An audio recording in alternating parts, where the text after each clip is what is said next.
Hello everyone, good morning. তো এখন বাজে প্রায় 9টা 9:30 আর আমার উঠছি জাস্ট এখন। আর সব কাজ সব রয়েছে আর করবো। রাত্রে আমার শরীরটা খুব খারাপ করছে হালকা,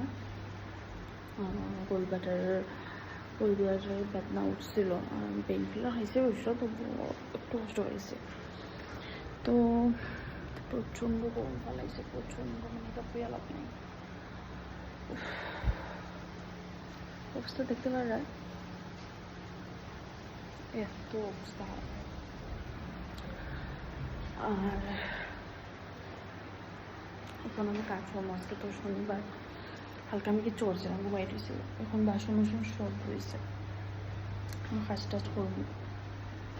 আজকে ভাইয়ের ছুটি, আমার চিন্তা নেই, মনে রেখে দেখলিব। আজকেও ছুটি, হালকাও ছুটি।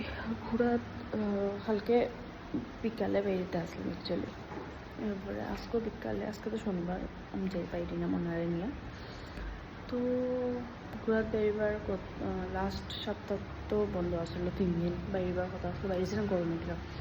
এই সপ্তাহ তো আরও বেশি গরম, মানে প্রচুর গরম।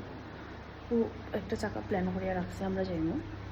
জায়গাটা খুব সুন্দর আর কি, যোরহাটের মধ্যে সব ফটো দেখছি, খুব সুন্দর জায়গাটা প্ল্যান করিয়া রাখছে, বাট ওইছে না, মানে তো গরম। দেখি এখন কালকে আবার প্ল্যান দিচ্ছে, তখন যাইনি, এই গরমের মধ্যে যাওয়া যায়নি। জায়গাটা খুব সুন্দর, গেলে তো ভিডিওগুলো দেখতেই পারবে। কতবার যে প্ল্যান হয়েছে জায়গাটা যাই পারলে যাওয়া, তো আর ওই লুই না এখনো পর্যন্ত। এখন তো চাই না, ঘরে যাইমনি না, আনি ঘরে যেতাম। অপারেশন আমার বাকি রয়েছে এখন, এখানে ওই অপারেশন না ঘরে আমি যাবো না। আর আমার ইচ্ছা করে হইতো, কেন এখানে তো কেউ নাই আমারে দেখার মতো বা মনারে দেখার মতো। তো ওইটার লেগে আমি চাই যে করে হইতো। জানি না অনেকে তো ছুটিও পাইব আদেও, এটাও আমি জানি না। তো দেখা যাক কি দেওয়া হয়।